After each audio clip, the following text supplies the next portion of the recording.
গত ১৬ বছরে বাংলাদেশে এমন ফেসিবাদ ছিল যে খুনি হাসিনা বাংলাদেশের যে অপার সম্ভাবনা, সে অপার সম্ভাবনাকে সে একদম নস্যাৎ করে দিয়েছিল। হাসিনা এই দক্ষিণ এশিয়া একজন নিকৃষ্ট শাসক হিসাবে নিজেকে সে আসীন করেছিল। বিশেষ করে যদি দেখি হাসিনার যে ১৬ বছরের তার শাসনামল, সেই শাসনামলে সে বিভিন্নভাবে এই শাসনটা করেছে এবং এক্ষেত্রে বিশ্ববিদ্যালয় ক্যাম্পাসগুলোকে ছাত্রলীগের মাধ্যমে এক একটা কনসেন্ট্রেশন ক্যাম্প করেছিল। এখানকার শিক্ষার্থীদেরকে সাবহিউম্যান হিসেবে তারা ট্রিট করেছিল। যদি ঢাকা বিশ্ববিদ্যালয়ের কথা বলি, গত ১৬ বছরে ঢাকা বিশ্ববিদ্যালয়ে শুধুমাত্র ইসলাম চর্চা করার কারণে, নামাজ পড়ার কারণে, ভালো কাজের দিকে শিক্ষার্থীদের আহ্বান করার কারণে শিবির সন্দেহে হাজার হাজার শিক্ষার্থীদের নির্যাতন করা হয়েছে এবং এই নির্যাতন করার পরে তাদেরকে থানায় দেওয়া হয়েছে, মামলা দেওয়া হয়েছে এবং সেটাকে সেলিব্রেশন করা হয়েছে, সেটাকে উৎসব আকারে দেখা হতো।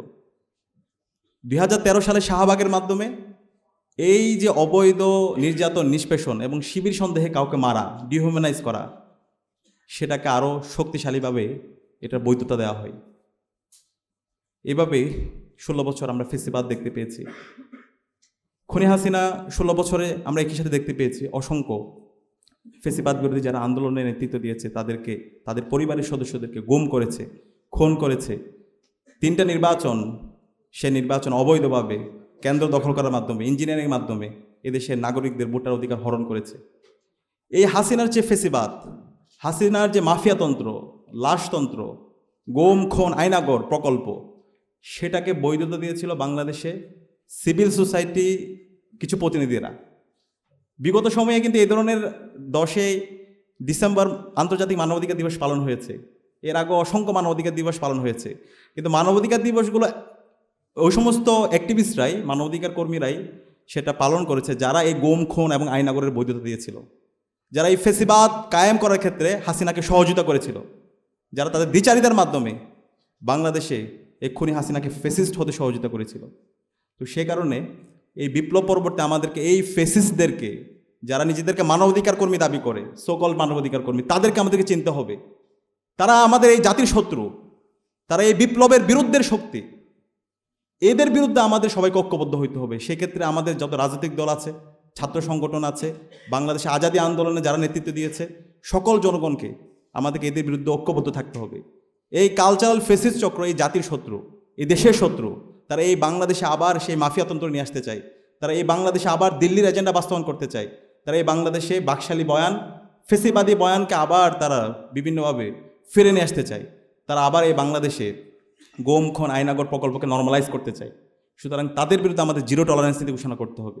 তাদের বিরুদ্ধে দৃষ্টান্তমূলক বিচারের আওতায় নিয়ে আসা, সেটাই হলো তাদের উপর ইনসাফ করা এবং এই জাতির উপর ইনসাফ করা।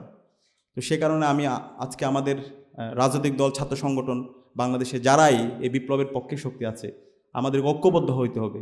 আমাদের এই শহীদদের রেখে যাওয়া আমানতের যদি আমরা যথাযথ হক আদায় করতে চাই, তাহলে অবশ্যই আমাদেরকে এই কালচারাল ফেসিস্ট চক্র, এই যারা মানবাধিকার কর্মী বলে যারা হাসিনাকে ফেসিস্ট হতে সহযোগিতা করেছিল, যারা বাংলাদেশে শাহবাগ কায়েম করার মাধ্যমে বিচারিক হত্যাকাণ্ড থেকে শুরু করে এই গুম খুন আয়নাগরকে বৈধতা দিয়েছিল, তাদের বিরুদ্ধে আমাদের সতর্ক থাকতে হবে এবং তাদের বিচার এই স্বাধীন বাংলাদেশে সংগঠিত করতে হবে।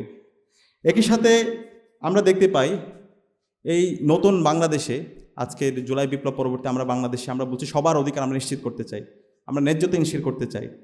কিন্তু এই বাংলাদেশে আমরা দেখতে পাচ্ছি সেই আগের কায়দায় রাজনৈতিক দলগুলো তারা আবার সেই জুলুমতন্ত্রের পথে হাঁটছে। তাদের নিজেদের মধ্যে কাদা ছোড়াছুড়ি, নিজেদের মধ্যে পাওয়ার স্ট্রাকচার, পাওয়ার স্ট্রাগল, নিজেদের মধ্যে খুনাখুনি, সেই পুরাতন রাজনৈতিক কালচার, চাঁদাবাজি, টেন্ডারবাজি, সেই রাজনীতি আমরা দেখতে পাচ্ছি। অন্তকন্দলে আমরা অসংখ্য এই দেশের নাগরিক হত্যা আমরা দেখতে পাচ্ছি। তো এই ধরনের আমরা হত্যাকাণ্ড এই নতুন বাংলাদেশে চাই না।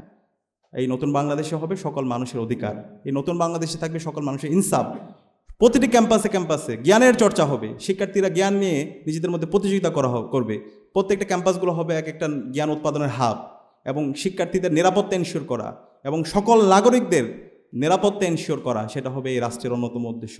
তো আমরা আশা রাখবো এই নতুন বাংলাদেশে সকল নাগরিকের অধিকার নিশ্চিত করা হবে, বাংলাদেশের প্রতিটি ক্যাম্পাসে শিক্ষার্থীরা নিরাপদে থাকবে, বাংলাদেশে ক্যাম্পাসগুলোতে আর কখনো গণরুম ফিরবে না ইনশাআল্লাহ, বাংলাদেশের ক্যাম্পাসগুলোতে আর কখনো গ্যাস রুম ফিরবে না ইনশাআল্লাহ। বাংলাদেশের এই ক্যাম্পাসগুলোতে আর কখনো ভাই পলিটিক্স চলবে না, টর্চার চেল চলবে না। এই বাংলাদেশের প্রতিটি ক্যাম্পাস শিক্ষার্থীদের জন্য নিরাপদ হিসেবে আমরা গড়ে তুলব, এটা আমাদের অঙ্গীকার।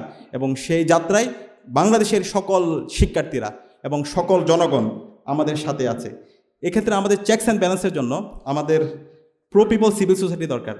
আজকে আমাদের যারা গেস্ট আছেন, আমাদের নাবিলা ইদ্রিস আপু, এরপর হচ্ছে ব্যারিস্টার আরমান, এরপর হুমা খান, এরপর হচ্ছে লিটন ভাই, এই ধরনের আমাদের মানবাধিকার কর্মী দরকার, যাদের কথা এবং কাজের মধ্যে মিল থাকবে, যারা প্রো পিপল সিভিল সোসাইটি হবে, যারা হিপোক্রেসি করবে না।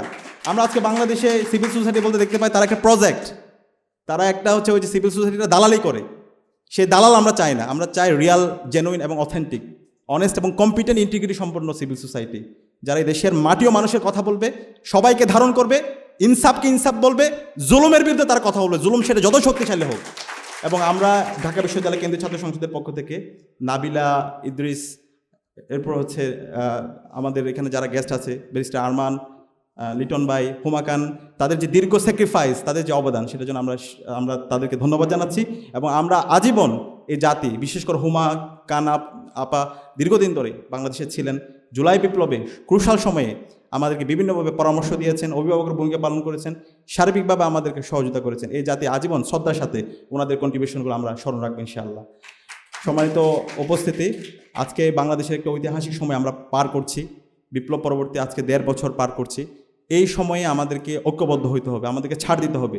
54 বছর পরে আমরা ঐতিহাসিক সুযোগ পেয়েছি, আমরা যেন আমাদের নিজেদের মধ্যে হেলাই দোলাই, নিজেদের ব্যক্তিগত স্বার্থ, দলীয় স্বার্থ, বর্গীয় স্বার্থকে প্রাধান্য দিতে গিয়ে আমরা যেন এই ঐতিহাসিক সুযোগটা নষ্ট না করি। এখন এই সময় আমাদের এই বাংলাদেশের একটা ন্যাশনাল কনসেনসাসে আসার, জাতীয় ঐক্যমতে আসার মাধ্যমে এই আমাদের বাংলাদেশ রাষ্ট্রকে একটি শক্তিশালী ন্যাশন হিসাবে বিল্ড আপ করার সে উদাত্ত আহ্বান জানিয়ে ঢাকা বিশ্ববিদ্যালয় কেন্দ্রীয় ছাত্র সংসদের আজকের আয়োজনে আপনাদের উপস্থিত হওয়ার জন্য আন্তরিক ধন্যবাদ জানিয়ে এবং অতিথিদেরকে ধন্যবাদ জানিয়ে আমি আমার কথা শেষ করছি। আসসালামু আলাইকুম রহমতুল্লাহ। আন্তর্জাতিক মানবাধিকার দিবস উপলক্ষে ঢাকা বিশ্ববিদ্যালয় কেন্দ্রীয় ছাত্র সংসদ ডাকসু কর্তৃক আয়োজিত আজকের সেমিনার উপস্থিত আমন্ত্রিত অতিথিবৃন্দ, উপস্থিত শহীদ পরিবারের সদস্যবৃন্দ, উপস্থিত সাংবাদিক বন্ধুগণ এবং উপস্থিত শিক্ষার্থী ভাই এবং বোনেরা, আসসালামু আলাইকুম রহমতুল্লাহি ওয়া বারাকাতুহু। আমরা শুরুতে স্মরণ করছি জুলাই বিপ্লবের সকল শহীদদের এবং বাংলাদেশের আজাদী আন্দোলনের সকল শহীদদের, বিশেষ করে 52-এর ভাষা আন্দোলন থেকে শুরু করে 71-এর মহান মুক্তিযুদ্ধ, 90-এর স্বৈরাচার বিরোধী আন্দোলন এবং দীর্ঘ ফেসিবাদ বিরোধী আন্দোলনে আমাদের ক্যাম্পাস আন্দোলনে যিনি নেতৃত্ব দিয়েছেন এবং একই সাথে আগ্রাসনের বিরুদ্ধে, আধিপত্যবাদের বিরুদ্ধে যিনি কথা বলার কারণে শহীদ হয়েছেন, শহীদ আবরার ফাহাদ সহ জুলাই বিপ্লবের শহীদ আবু সাইদ, শহীদ আলী রায়হান, শহীদ শান্ত, শহীদ ওয়াসিম সহ বিপ্লবের সকল শহীদদের, যাদের আত্মত্যাগের মাধ্যমে আজকে আমরা নতুন বাংলাদেশ পেয়েছি, যাদের আত্মত্যাগের মাধ্যমে আজকে আমরা আমাদের আজকের অন্যতম অতিথি ব্যারিস্টার আরমানকে ফিরে পেয়েছি, যাদের আত্মত্যাগের মাধ্যমে আজকে আমরা মাইকেল চাকমাকে ফিরে পেয়েছি এবং আজকে আমাদের মজলুম মা এবং বোনেরা তারা মুক্তি পেয়েছে, তাদের সন্তানকে তারা ফিরিয়ে পেয়েছে। কিন্তু একই সাথে আমরা এখন পর্যন্ত আমাদের ওয়ালিউল্লাহ এবং আল মুকাদ্দিসকে খুঁজে পাইনি। এখন পর্যন্ত আমাদের সুমন ভাইকে আমরা খুঁজে পাইনি। এখন পর্যন্ত আমাদের ইলিয়াস আলী ভাইকে আমরা খুঁজে পাইনি। অসংখ্য মজলুমরা এখনও গুম অবস্থায় আছে, তারা কোথায় আছে আমরা জানি না।